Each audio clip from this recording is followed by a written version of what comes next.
On est déjà rendu à 94 participants en ligne. Donc, bonjour à tout Ah, le monde, bienvenue.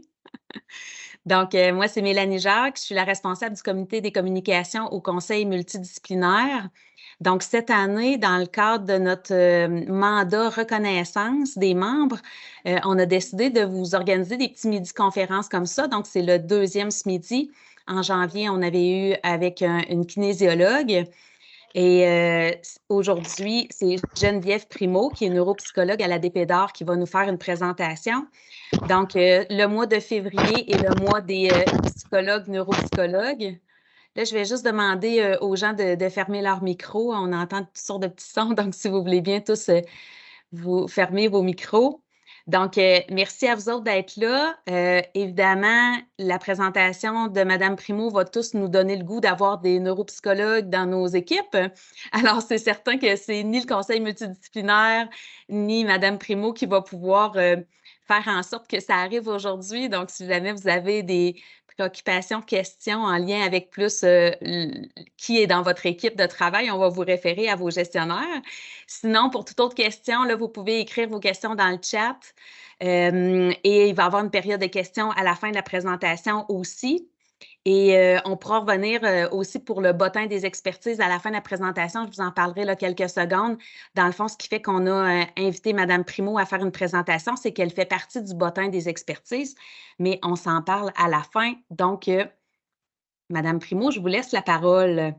merci. Alors, vous m'entendez bien? La caméra, c'est bon aussi? Je vais pouvoir commencer. Alors, d'abord, par vous remercier pour l'invitation à présenter sur ma passion qui m'anime depuis maintenant plus de 20 ans, la neuropsychologie. Peut-être pour situer un peu mon parcours pour les gens qui sont là. Moi, comme je dis, ça fait un peu plus de 20 ans que je suis là. J'ai travaillé plusieurs années au département de psychiatrie adulte. J'ai fait un détour aussi de quelques années par des fonctions de gestion alors que j'ai été coordonnatrice professionnelle du service de psychologie. Dans les dernières années, je suis plutôt du côté de la médecine physique, plus spécifiquement en neurologie à l'Hôtel-Dieu de Lévis. Je combine aussi différentes autres implications là, avec mon travail dans le réseau de la santé dans notre 6CA. Je fais de la pratique privée également. Donc, je vais essayer de vous présenter la neuropsychologie de façon un petit peu plus large que ma pratique pour l'étendre un peu aussi davantage à ce que je connais de ce que font mes collègues neuropsy dans le 6CA. D'ailleurs, j'ai l'impression qu'il y a certains de ces collègues-là qui doivent être présents aujourd'hui. Je ne peux pas voir la liste des invités de par mon partage d'écran, mais plusieurs m'avaient dit qu'ils seraient là. Alors, chers neuropsychologues, si vous avez envie de participer à cette rencontre-là, peut-être en vous servant du clavardage pour ajouter des commentaires, des précisions ou des nuances supplémentaires, gênez-vous pas durant la présentation. Je pense que ça peut être intéressant pour avoir une couverture plus large de ce qui se fait dans notre CIS. Pour ce qui est, avant de commencer avec le contenu comme tel, j'ai envie de faire une petite parenthèse sur mon choix de titre, Les défis du cerveau et l'apport du neuropsychologue.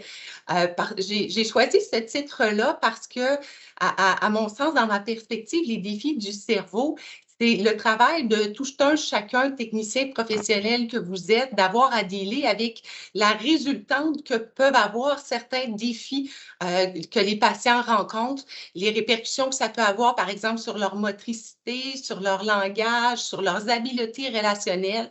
Alors, pour moi, les défis du cerveau, c'est l'affaire de tous quand on intervient auprès de la clientèle. Ma perspective aujourd'hui, c'était de vous présenter en quoi le neuropsychologue peut aider à mieux comprendre ces défis-là, à aller voir qu'est-ce qu'il y a derrière ce que vous observez dans votre pratique, dans vos interactions avec la clientèle, en me disant que des fois, cette compréhension-là supplémentaire de ce qu'il y a derrière peut aider aussi à optimiser la prise en charge qu'on a tous avec cette clientèle-là.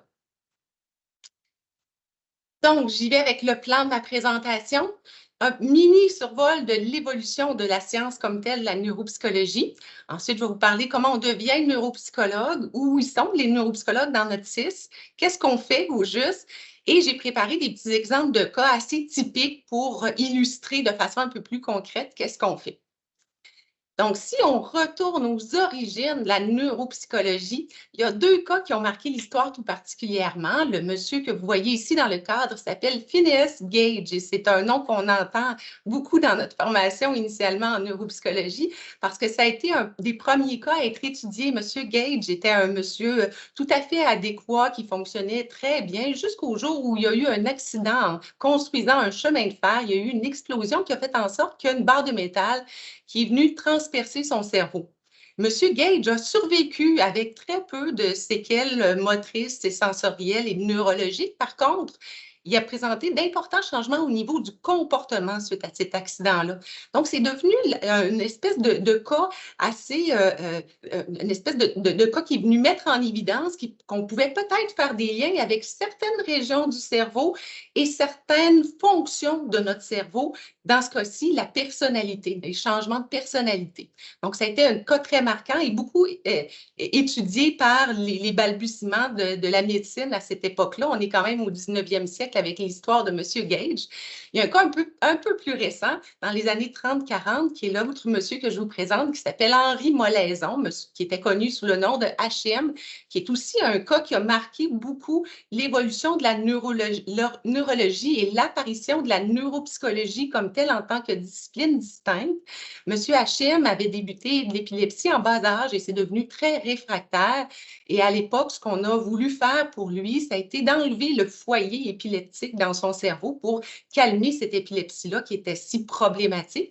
Et on a enlevé 2 structures du cerveau qu'on appelle les hippocampes. Oui, on connaît les hippocampes poissons, mais on a aussi cette structure-là dans notre cerveau qui s'appelle les hippocampes et ça a été retiré du cerveau de M. H.M. Ça a beaucoup aidé au contrôle de son épilepsie, mais M. H.M. a développé de grandes difficultés de mémoire antérograde, n'était plus capable d'assimiler de nouvelles informations. Donc, chaque journée était un nouveau départ suite à sa chirurgie. Donc, ça a été un cas très étudié pour comprendre le lien entre des structures spécifiques du cerveau et certaines fonctions en particulier. Depuis l'époque de ces 2 cas-là, il y a eu beaucoup d'évolutions, beaucoup d'études, beaucoup de recherches, même que dans les dernières années, on est même passé à une certaine vulgarisation scientifique de la neuropsychologie. Avec une recherche très peu exhaustive sur le site d'Amazon, on peut faire ressortir plus de 1000 livres sur la neuropsychologie clinique, là, tellement qu'il y a eu de l'évolution et même des ouvrages de vulgarisation. Donc, je suis tombée sur des titres comme ça, Build a Happier Brain. Maintenant, ce livre-là parlait des neurosciences, comment l'appliquer pour être alive at work, comment reformater nos neurones, comment manger de façon à augmenter la puissance de notre cerveau. Et je suis même arrivée à un livre qui nous parle de la neuropsychologie des chats. Alors, pour vous dire à quel point il y a eu de l'évolution, qu'on l'étend même aux animaux. Tout ça pour vous dire qu'il y a eu beaucoup d'évolution, beaucoup de recherches et vraiment dans la littérature, de plus en plus, on s'approprie la neuropsychologie pour utiliser tout ce que ça peut nous apporter pour comprendre les individus. Maintenant, parlons de comment on devient neuropsy. C'est souvent une question qui nous est posée, c'est quoi les particularités du parcours? Donc, c'est une formation qui est universitaire, ça je ne vous apprends rien. On commence par le baccalauréat et ensuite, on passe directement au doctorat. Ce n'était pas comme ça à l'époque de mes études, mais désormais, c'est comme ça. Il y a les doctorats, il y a principalement le doctorat en psychologie clinique qui forme les psychologues qui vont faire surtout de la psychothérapie. Mais désormais, il y a un doctorat qui est plus spécialisé pour ceux qui veulent devenir neuropsychologues. Il y a d'autres types de doctorats, mais pour les besoins de la cause, aujourd'hui, je n'entrerai pas là-dedans. Donc, au final, on parle d'une formation universitaire qui est d'un minimum de 8 ans. L'objet d'étude, je vais vous résumer là, 50 doctorats en 2 lignes, du mieux que je peux, c'est de voir ce qui est normal, un peu moins normal et qui est plus pathologique. Donc, d'apprendre à faire la différence entre tout ça et non seulement d'un point de vue du fonctionnement cognitif, mais aussi du fonctionnement psychologique. Donc, tourne autour de tout ça des concepts comme la mesure, l'évaluation, la compréhension, puis de comprendre comment le fonctionnement cognitif et psychologique sont interreliés. Au bout des études, là, on devient membre de l'Ordre des psychologues du Québec. Et en devenant membre de l'Ordre, on va aussi chercher une attestation supplémentaire qui est délivrée par l'Ordre des psychologues du Québec, l'attestation d'évaluation des troubles neuropsychologiques. Donc, il faut démontrer qu'on a la formation suffisante pour faire cette pratique-là.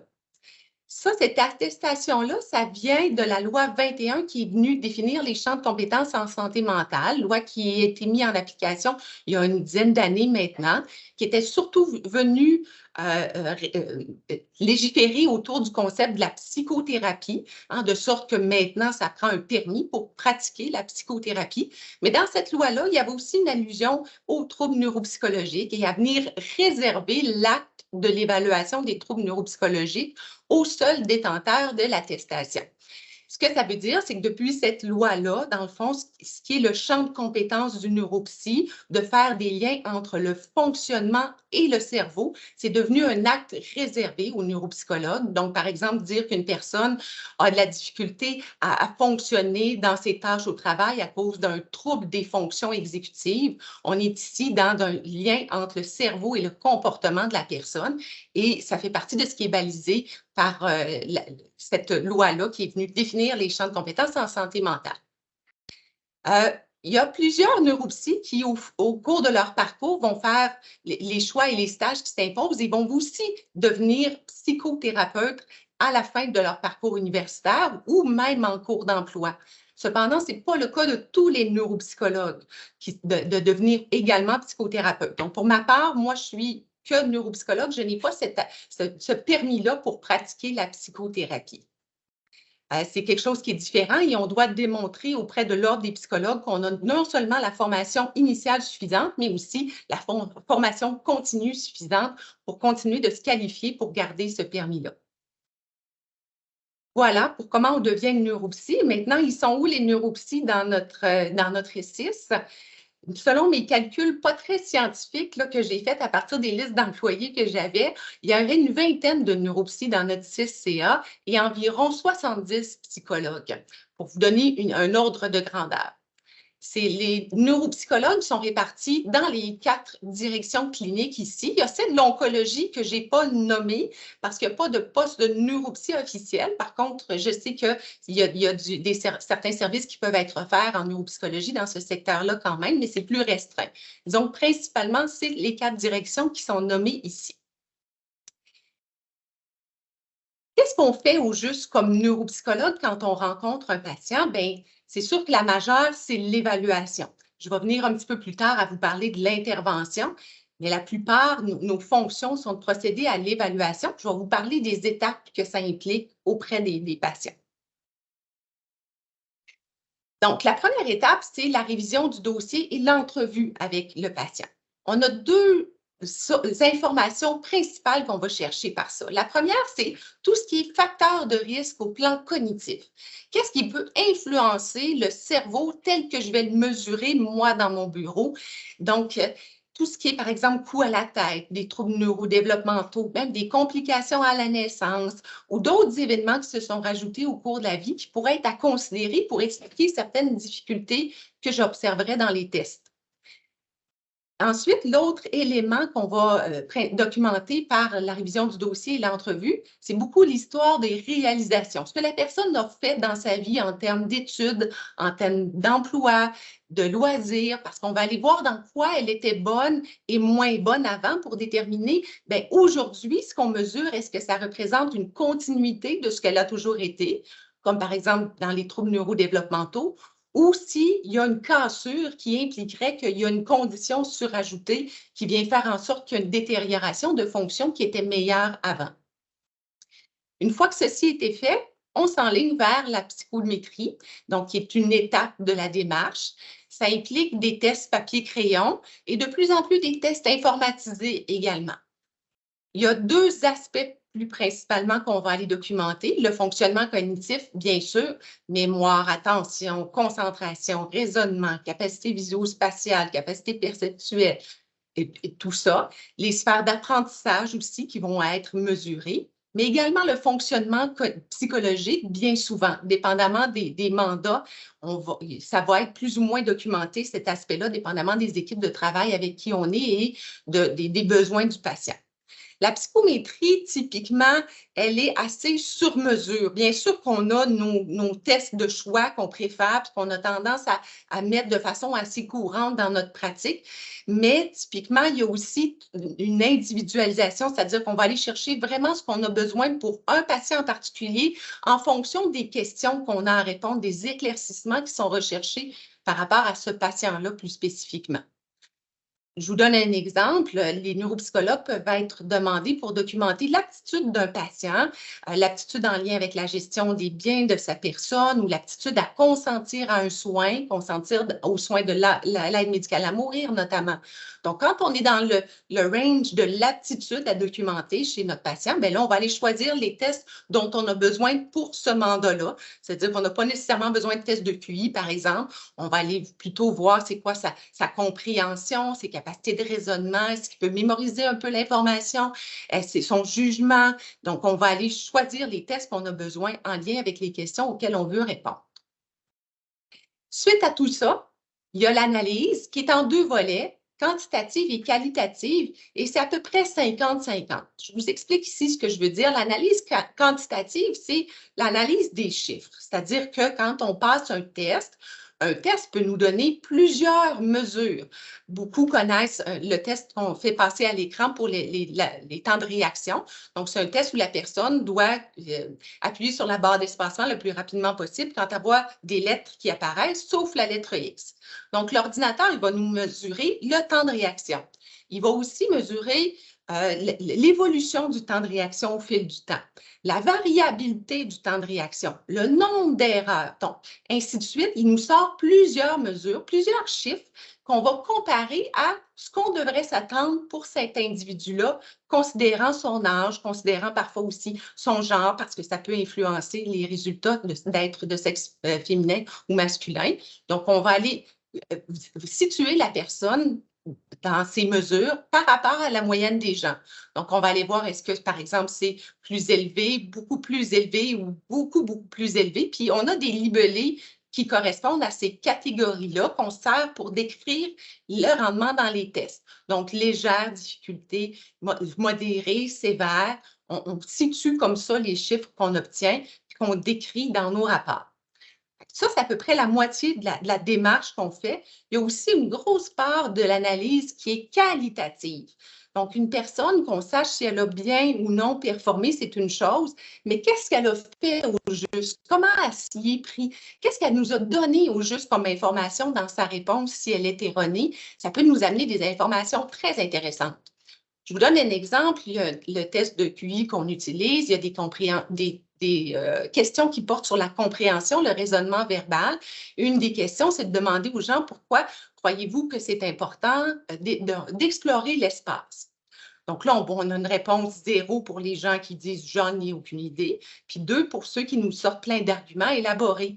Mais une personne pourrait nous dire, par exemple, ben moi, je pense que c'est important d'explorer l'espace parce que je pense qu'il y a déjà des extraterrestres sur notre planète. Puis de toute façon, le cousin de mon ami a parlé déjà à Raël. Puis moi, des fois, j'ai même l'impression de les sentir, ces gens-là.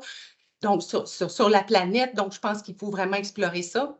Vous voyez qu'une réponse comme ça, c'est très riche en termes de contenu, c'est faible comme résultat, mais quand on va voir qualitativement l'information qui est apportée, bien, ça peut nous donner plein d'indices. Donc, ici, bien sûr, qu'on se questionnerait sur le contact avec la réalité.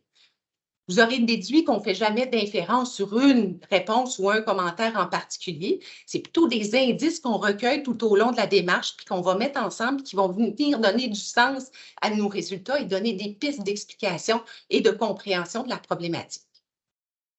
Une fois que l'analyse est faite, bien sûr, les résultats, opinions, recommandations, on va faire en sorte que ça se rend aux patients, à l'équipe, à ceux qui interviennent. Des fois, c'est un petit peu plus délicat, puis on va s'attacher avec l'équipe ou le médecin référent parce qu'il peut y avoir des répercussions importantes à certaines de nos évaluations. Puis on va s'assurer que c'est bien reçu par le patient, puis qu'il y a tout ce qu'il faut comme support, counseling pour bien traiter l'information, puis se mettre sur les bonnes pistes dans la prise en charge de ces difficultés. Donc ça vous explique un peu plus théoriquement qu'est-ce qu'on fait. Maintenant, je vais vous amener plus concrètement à comment ça s'opérationnalise ça dans le quotidien, dans le travail. J'aime beaucoup cette image-là parce que je trouve qu'elle illustre vraiment la pratique. C'est-à-dire qu'on va voir dans le cerveau de la personne qu'est-ce qui se passe comme lien, qu'est-ce qui se passe comme raisonnement, comme inférence. Puis c'est ça qu'on essaie d'aller chercher pour nous éclairer sur pourquoi on observe ce qu'on observe chez elle. Je vous donne la définition un peu plus technique là, des motifs de référence, mais après ça, je vais vous présenter 4 cas cliniques pour bien l'illustrer. Donc, ce qu'on veut en neuropsychologie, typiquement, c'est qu'on veut clarifier les atteintes cognitives, c'est-à-dire leur nature, leur ampleur, les symptômes psychologiques également, qui sont sous-jacents aux difficultés fonctionnelles de la personne, pour aider idéalement à préciser le diagnostic et formuler des recommandations quant à la prise en charge.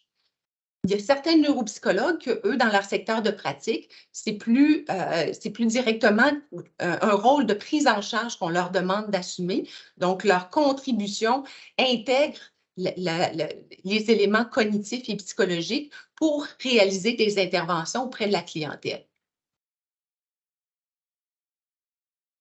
Pardon, petite gorgée. Maintenant, je vais vous donner l'exemple d'une enfant qui pourrait être dirigée en neuropsychologie. Je vous parle de Manon qui a 5 ans. Dès la petite enfance, on a remarqué une lenteur dans le développement de ses capacités motrices et de langage. À la garderie, on constate qu'elle passe beaucoup de temps seule, ne semble pas vouloir aller vers les autres, passe beaucoup de temps à toucher les objets de façon répétitive, ne veut pas faire la sieste. À la maison, elle est moins autonome que son frère qui a 1 an de moins, a besoin qu'on lui rappelle les choses à faire. Le père est peu présent, la mère travaille sur des horaires atypiques, donc il y a beaucoup de gardiennage. Puis là, on commence à s'inquiéter pour son entrée prochaine à l'école. C'est le genre de cas qui, à travers, bien sûr, consultation auprès du médecin de famille, d'autres médecins spécialistes éventuellement, pourrait aboutir dans le bureau du neuropsychologue pour contribuer à la compréhension de la problématique.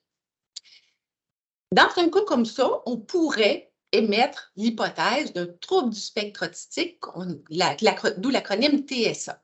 C'est quoi un trouble du spectre autistique? C'est 2 critères principaux, des déficits de la communication et des interactions sociales, des comportements, des intérêts ou des activités répétitifs et restreints.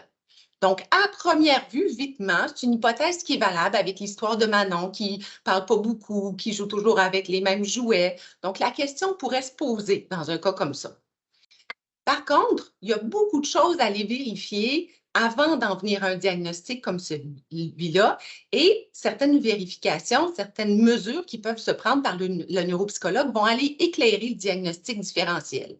Notamment de voir, est-ce que Manon est si différente que ça de ce qu'on s'attend à cet âge-là? C'est ce que la mesure permet par des tests cognitifs notamment ou aussi par des échelles d'observation standardisées. Donc, on va mettre l'enfant dans une mise en situation, puis on va voir sa façon d'y réagir, à quel point ça diverge de ce qu'on devrait s'attendre pour un enfant de cet âge-là. On va vouloir voir aussi, est-ce qu'il y a un écart par rapport à son niveau intellectuel? Ça se pourrait que ça soit une jeune fille qui a un niveau intellectuel un peu moins riche, un peu moins développé, puis que, somme toute, plusieurs de ses comportements concordent avec son niveau intellectuel. Ça pourrait être aussi isolément un trouble de la communication sociale sans le 2e critère. Et ça correspond à un diagnostic particulier, les troubles de la communication sociale. Une partie de la situation de Manon pourrait aussi s'expliquer par un manque de stimulation, possiblement. C'est une hypothèse qu'il faudrait vérifier. Le père qui est peu présent, la mère qui semble avoir des horaires atypiques. C'est quoi sa garderie au juste? Est-ce qu'elle est juste avec 2 bébés dans sa garderie en milieu familial, puis que dans le fond, un manque de stimulation? C'est quelque chose qu'il faudrait aller mesurer, à quel point ça vient teinter le tableau. Il pourrait y avoir présence d'anxiété aussi, qu'on va vouloir aller démêler l'impact que ça peut avoir sur la problématique. Et en faisant, ça peut être aussi plein d'autres hypothèses qui viennent à l'esprit. Ça peut aussi être au final qu'on retient une combinaison de différents facteurs. Mais ce que la mesure permet dans tout ça, c'est d'aller voir, c'est quoi les difficultés, où elles se situent, elles sont de quelle nature au juste, plus précisément, puis de voir avec quelle hypothèse de cause qu'on peut relier ça davantage pour éclairer le diagnostic Et ensuite, éclairer la prise en charge, parce qu'avec le bilan qu'on aura fait, on pourra voir, ben, c'est quoi ses forces et ses faiblesses, puis on va pouvoir miser sur ses forces pour travailler ses faiblesses dans le cadre d'un plan d'intervention. Je passe à mon deuxième exemple, qui est par rapport au traumatisme crânio-cérébral léger. Parce que c'est une clientèle quand même qui arrive régulièrement dans le à une évaluation neuropsychologique éventuellement. Je vous parle de l'exemple de Joanne, qui a 35 ans, 2 enfants en bas âge. Elle travaille comme enseignante, elle n'a pas sa permanence et fait donc diverses suppléances. Elle a déjà eu un coup à la tête lors d'un accident de voiture il y a 5 ans. Elle voit moins bien depuis un accident de voiture avec coup à la tête il y a 5 mois. Elle demeure en arrêt de travail depuis ce temps. Elle a mal au cou, à la tête, la difficulté à se concentrer, dort moins bien, est plus anxieuse. Elle a augmenté sa consommation d'alcool pour aider à se détendre. Puis là, on commence à se demander comment on va l'aider à prendre du mieux parce qu'elle dépasse un peu la durée de rétablissement qu'on observe habituellement. Je vous présente ici vitement les critères diagnostiques, là, simplement pour vous dire que le diagnostic de TCC léger s'est établi en fonction des paramètres initiaux. Au moment de l'événement, dans les suites immédiates de l'événement, c'est comme ça qu'on va déterminer y a-t-il eu TCC léger. Je passe. Ce que ça fait, un TCC léger, c'est que ça brasse le cerveau. Donc, ça fait des mouvements de rotation, des mouvements de torsion. C'est pas très bon pour nos neurones, un mouvement comme ça. Donc, initialement, par toutes sortes de mécanismes physiologiques, il y a divers symptômes qui peuvent apparaître. Des symptômes somatiques, des symptômes psychologiques et des symptômes cognitifs. C'est l'évolution habituelle d'avoir ce type de symptômes-là initialement dans les suites d'un TCC léger. Donc, ce n'est pas nécessairement là qu'il va y avoir une pertinence à faire une évaluation neuropsychologique. Habituellement, à cette étape-là, s'il y a un neuropsychologue d'impliqué, il va être plus dans la prise en charge, il va aider la personne à comprendre sa problématique, comprendre son évolution, mettre en place les bonnes recommandations pour l'aider à prendre du mieux. Cependant, un TCC léger, la récupération habituelle, c'est en 6 à 12 semaines que la très, très grande majorité des gens s'en sortent. Donc, dans le cas de Joanne, on commencera à se demander, bien, qu'est-ce qui se passe au juste chez elle? Et ça pourrait nécessiter qu'on en vienne à une évaluation. Ce que ça impliquerait à ce moment-là, c'est qu'on aille voir, est-ce qu'il n'y a pas d'autres facteurs dans la problématique de Joanne qu'il faudrait intégrer dans notre compréhension? Par exemple, les gens qui chronicisent, ça peut être à cause d'un terrain cérébral fragile au préalable. Elle avait déjà eu un coup à la tête, donc est-ce qu'elle peut être restée avec finalement des séquelles de ce premier coup-là qui fait en sorte que cette fois-ci, c'est pire? Est-ce qu'il y a une pathologie cérébrale au préalable? C'est une question qu'on se pose chez les aînés, par exemple, qui peuvent avoir des débuts de troubles cognitifs, mais que ça paraît peu dans leur quotidien. Mais arrive une chute, ils se cognent la tête, puis là, ça vient mettre en évidence qu'il y a déjà quelque chose qui s'est installé au préalable. Ici, le cas de Joanne, il faudrait penser à l'impact de ses douleurs, l'impact de ses maux de tête. Il y a peut-être une composante de stress post-traumatique aussi à aller voir, les effets de sa consommation actuelle, des facteurs psychologiques aussi qui pourraient être à considérer. Souvent, les gens vont avoir une espèce d'impression de perte de contrôle dans la suite d'un coup à la tête. Aussi, des fois, c'est étant donné les problématiques initiales qui initialement causent des problèmes d'attention et de concentration, ça va rendre les gens plus insécures, ils se mettent à faire plus d'erreurs, ils se mettent à être beaucoup plus à l'affût de leurs erreurs. Puis là, ça devient un cercle qui tourne, un cercle vicieux d'anxiété de performance chez ces gens-là. Donc, l'évaluation neuropsychologique permettrait d'aller examiner c'est quoi les facteurs contributifs à la situation présentement par la mesure, pour voir la nature, l'ampleur des difficultés, par aussi plus les inventaires ou les questionnaires psychologiques pour démêler qu'est-ce qui appartient à quoi, puis voir bien, comment on va s'y prendre pour aider Joanne à aller mieux. Donc, j'ai déjà parlé un peu de ça, l'identification des facteurs organiques et psychologiques qui contribuent. La prise en charge, bien sûr, donc une approche d'intervention qui va intégrer tous ces facteurs-là pour essayer d'être plus ciblé, plus individualisé avec les enjeux particuliers de la personne. Des fois aussi, la part du neuropsychologue, ça peut être de mettre en évidence une certaine amplification. On en parle moins, mais ça arrive des patients qui vont amplifier un peu leurs symptômes parce que dans des circonstances comme celle-là, il y a souvent des enjeux financiers, des gens qui sont mis sous assurance, qui ont des compensations financières. Et les tests neuropsychologiques, on en a qui sont dédiés spécifiquement à ça, d'aller voir est-ce que la performance de la personne, elle est crédible ou si on n'est pas en présence de quelqu'un qui amène une certaine amplification de ces déficits. J'arrive à mon troisième exemple. On s'en va dans un autre secteur avec un exemple de maladie psychiatrique.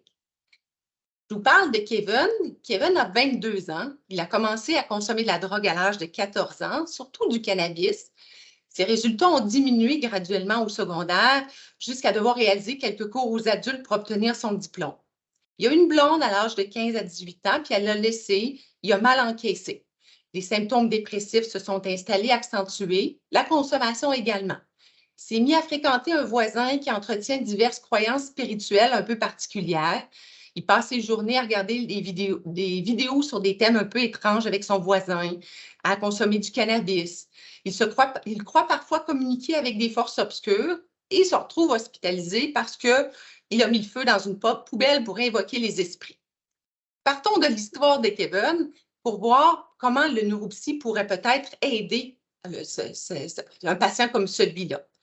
Une des hypothèses qui pourrait être à valider dans un cas comme ça, c'est la schizophrénie, parce qu'on est dans l'âge quand même assez typique aussi.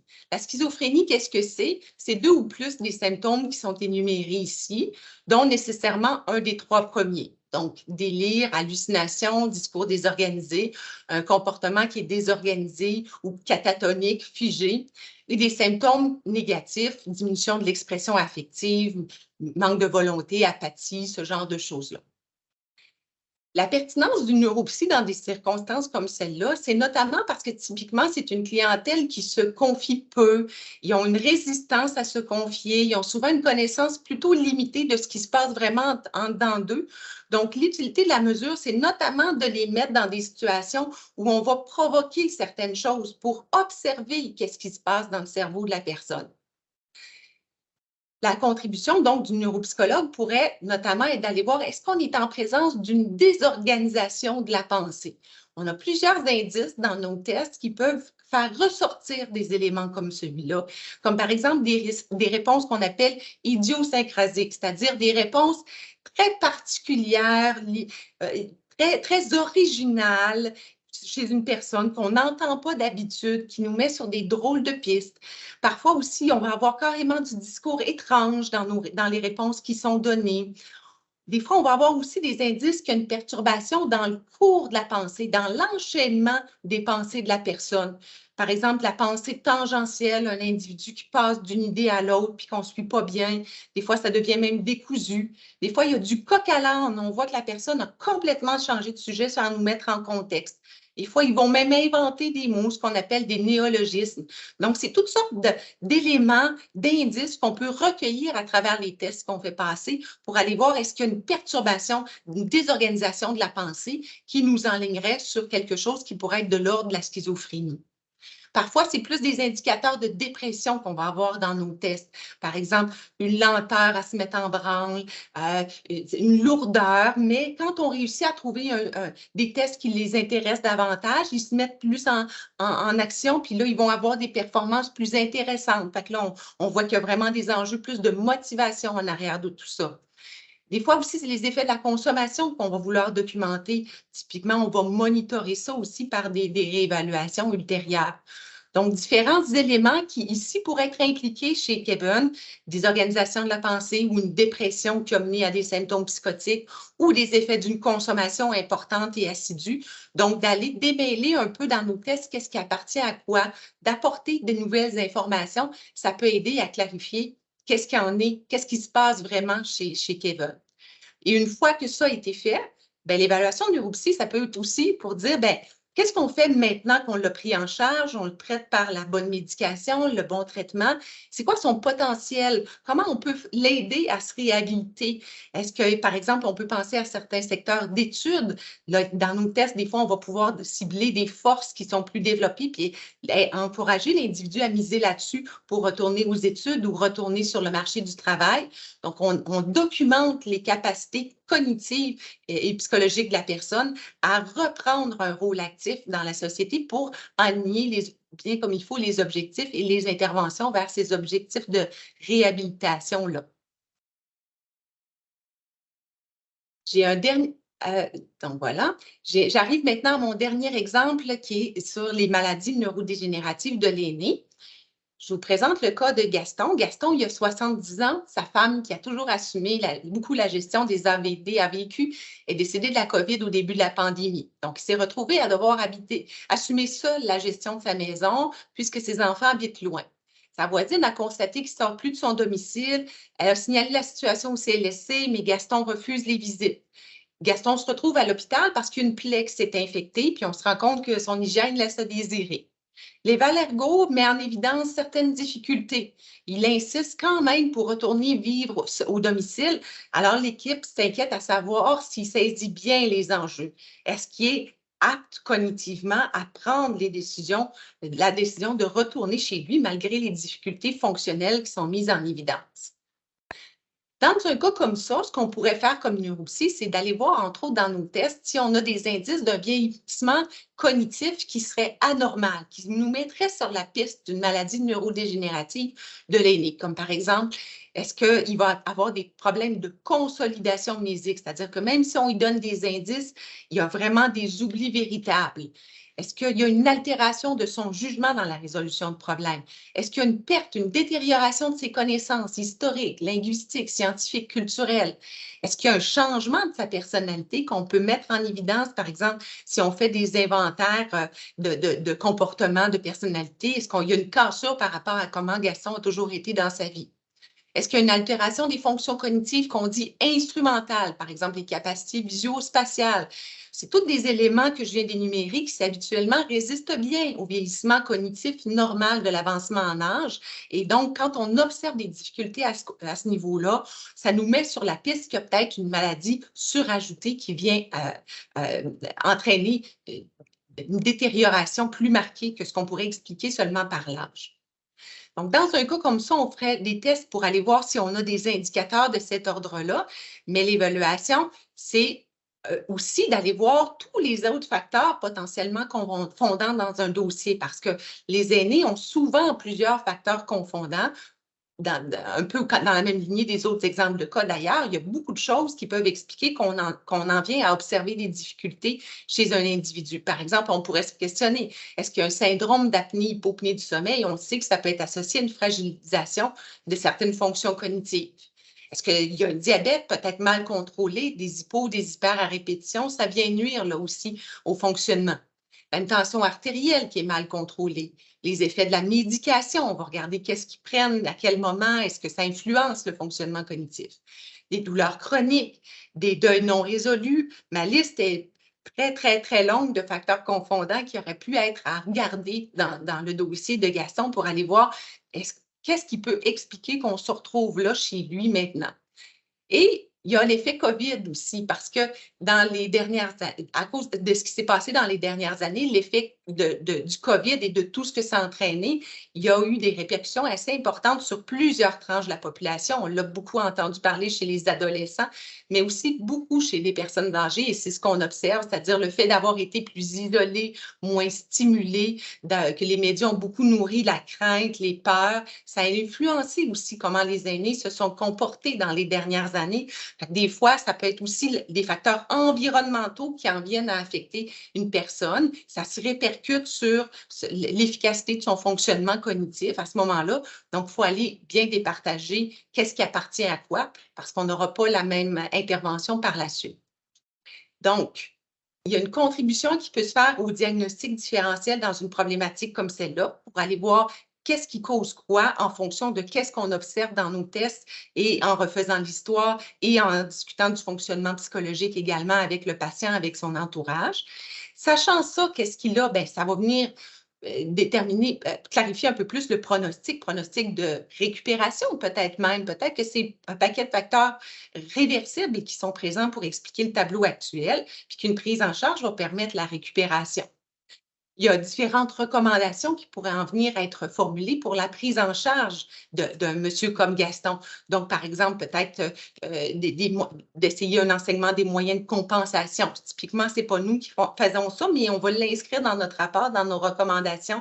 On va transmettre ces recommandations-là à la famille quand ils sont présents et essayer de faire en sorte qu'il y ait un suivi qui se fait à ce niveau-là pour favoriser le plus possible l'autonomie et le maintien d'un fonctionnement adéquat malgré les difficultés cognitives qu'on aura pu observer. Ça peut être aussi de documenter l'attitude. J'y ai fait allusion tantôt. Dans ce genre de cas-là, ben, il faudrait voir est-ce que le patient, malgré les difficultés fonctionnelles qu'il présente, est-ce qu'il est conscient de sa situation? Est-ce qu'il comprend les risques qu'il prend? Parce que dans le cas contraire, ben, l'hôpital a une responsabilité envers les patients et serait tenu à ce moment-là de relocaliser Gaston s'il ne comprend pas les risques qu'il prend en retournant à la maison. Donc, c'est un aspect des fois qu'on va être appelé à éclaircir pour être sûr qu'on a bien pris en charge les patients qui ne sont pas en mesure de prendre des décisions éclairées pour eux-mêmes. Donc, c'était 4 cas que je vous ai présentés pour revenir ici à mon acétate plus théorique initial, qui était de vous illustrer que le neuropsychologue peut aider à clarifier les atteintes cognitives, les symptômes psychologiques qui sont sous-jacents aux difficultés fonctionnelles que vous observez, qui se répercutent dans le contact que vous avez avec le patient. Ça peut aider à préciser le diagnostic et aider à formuler des recommandations quant à la prise en charge. Mais comme je disais tantôt, il arrive aussi des situations où le rôle du neuropsychologue en est plus un de prise en charge. Et à ce moment-là, les neuropsychologues ont souvent la formation jumelée en psychothérapie pour adapter leurs interventions avec la clientèle. Et je rajoute sur cette dernière acétate-là, je m'excuse, j'avais accroché une touche, j'ajoute sur cet acétate-là le rôle de consultant parce que plusieurs des neuropsychologues ont aussi ce rôle-là dans leur fonction. Et entre autres, moi, c'est mon cas de temps en temps où on va m'appeler pour me parler d'un cas. Je n'aurai pas nécessairement besoin de le voir, mais juste de savoir un peu plus c'est quoi les enjeux, qu'est-ce qui est observé. Des fois, ça peut arriver que de cette façon-là, on peut aligner un peu les pistes d'intervention. Et c'est un rôle qui fait aussi partie de la description de tâches de certains d'entre nous. J'espère avoir piqué votre curiosité, votre intérêt là, pour ceux qui connaissaient moins la neuropsychologie. Si vous avez envie d'en savoir plus, je vous recommande fortement d'aller jeter un coup d'œil au site de notre association professionnelle, la QNP, l'Association québécoise des neuropsychologues. Il y a une version de leur site qui est pour le grand public et qui est faite par des neuropsychologues qui ont écrit sur diverses problématiques. C'est quoi une neuropsy? Quand est-ce qu'on consulte? Où est-ce qu'on consulte? Pourquoi? Qu'est-ce que ça peut nous apporter? Puis tout ça. Donc, c'est vraiment un site qui est super intéressant. Si vous avez envie de vous renseigner de façon un peu plus ludique, j'ai une super recommandation pour vous qui s'appelle le film Sans dessus-dessous. Vous avez peut-être vu passer ça, ça date d'une dizaine d'années. C'est un film pour enfants, là, mais c'est très bon pour les adultes également. C'est une façon divertissante d'en apprendre plus sur le fonctionnement du cerveau. Puis il y a vraiment une recherche là, pour faire ce film-là, parce que ça donne vraiment un beau compte-rendu de comment les émotions et les fonctions cognitives peuvent s'entremêler. Mais si vous avez envie de quelque chose d'un petit peu plus adulte, un peu plus scientifique, je vous recommande fortement une série Netflix qui s'appelle Le cerveau en bref. Donc, The Mind Explained, mais il est tout traduit. C'est des espèces d'épisodes sous forme de capsules sur différents thèmes en lien avec le cerveau. Et c'est vraiment très, très intéressant, très bien vulgarisé, très collé à la science. Donc, vous n'aurez pas l'impression de suivre une longue formation, puis ça va vous éclairer encore plus sur le fonctionnement du cerveau de vos patients et le vôtre également. Donc, voilà pour ma présentation. J'arrive à la période des questions. Si vous en avez, ça va me faire plaisir. Gênez-vous pas. Merci beaucoup, c'était super intéressant. Je vois dans les questions qu'il y a quelqu'un qui demande si l'accès au PowerPoint est disponible. Je ne sais pas si c'est possible de le déposer dans le chat, peut-être, Madame Oui, Primo. je vais faire ça. Puis peut-être aussi vous préciser que la présentation a été enregistrée. Ça va être déposé sur l'intranet là, dans la page du CM. Donc, vous pouvez le réécouter ou le suggérer à d'autres intervenants. Je pense qu'il y avait Myriam qui avait levé sa main. Oui, Mélanie, mais Geneviève, elle m'a répondu. Dans le fond, il y avait des questions dans le chat, fait que je voulais voir si on avait du temps pour répondre à, peut-être pas à toutes les questions, mais à quelques-unes, là. Oui, certainement. Dans le fond, j'ai vu 2 questions. J'ai vu celle de Laura qui demandait: «C'est quoi la différence entre le psychiatre puis le neuropsy? Est-ce que c'est Oui. surtout sur le plan des actes réservés dans les évaluations?»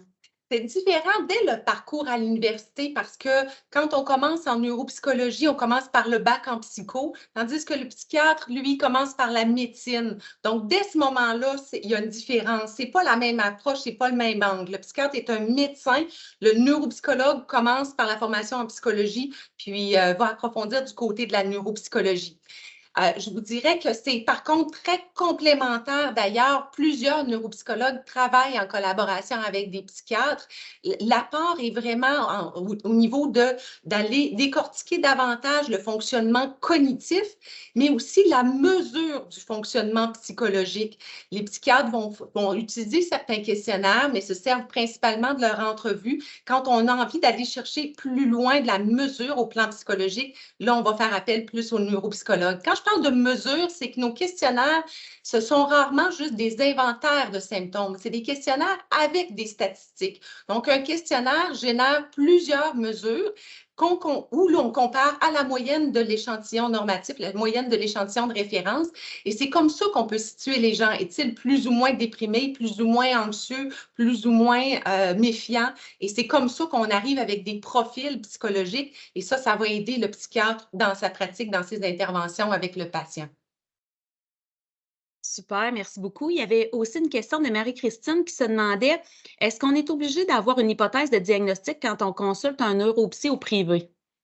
Non, parce que c'est ça, c'est le travail. Au privé, de toute façon, on va aller avec les symptômes, les plaintes. Qu'est-ce qui accroche? Qu'est-ce qui ne va pas? Puis on va aller faire élaborer là-dessus, puis nos hypothèses vont nous venir nous-mêmes, puis on va trouver l'enlignement dont on a besoin. Souvent, de toute façon, au privé, mettons pour la clientèle enfant, beaucoup de gens nous amènent l'hypothèse TDAH juste parce qu'ils ne connaissent pas toutes les autres qu'on peut avoir. Donc, ils vont nous amener ça, mais on va faire décrire qu'est-ce que vous observez, c'est quoi qui accroche, c'est quoi qui pose problème. C'est de là qu'on part pour se faire nos hypothèses et aller dans les bonnes pistes. Merci. Il y a aussi Frédéric qui se demandait pourquoi c'est aussi contingenté, pourquoi étudier en neuropsy, il y a si peu d'élus considérant l'ensemble des besoins. Mais c'est tellement fun comme question que vous posez parce qu'on est là-dedans au niveau de l'Ordre des psychologues du Québec et de l'Association québécoise des neuropsy, parce que je m'implique à ce niveau-là également. Il y a présentement une commission d'études sur l'accès à la formation de psychologues parce que il y a 3 mandats principaux là, à cette commission d'études-là présentement. Dans le fond, ce qu'on veut, c'est donner un peu plus facilement accès au diplôme de psychologue. Il y a plusieurs enjeux à ce niveau-là, notamment oui, la longueur de la formation, mais c'est une formation aussi très science, très recherche. Donc, beaucoup de cours à aller faire de ce côté-là qui allonge le processus. Pas assez de profs pour coacher beaucoup d'étudiants vu qu'il y a tous ces enjeux de recherche-là. Donc, il y a effectivement qu'il y a un goulot d'étranglement après le bac en psycho pour rentrer au doctorat pour toutes sortes de raisons. Et ça, c'est à l'étude présentement pour essayer de voir comment on pourrait faire pour ouvrir un petit peu plus puis qui en gradue un petit peu plus des psychologues, des neuropsychologues. On est là-dedans. Les consultations ont lieu ces semaines-ci et on attend des recommandations qui devraient être formulées aux universités à ce niveau-là. Super. J'ai une question de Rachel qui demande s'il y a une portion de la neuropsy pour travailler en promotion, prévention de la santé mentale ou psychologique, donc éviter les situations, les environnements qui pourraient porter atteinte. Dans notre CIS, il n'y a pas ce rôle-là de prévention.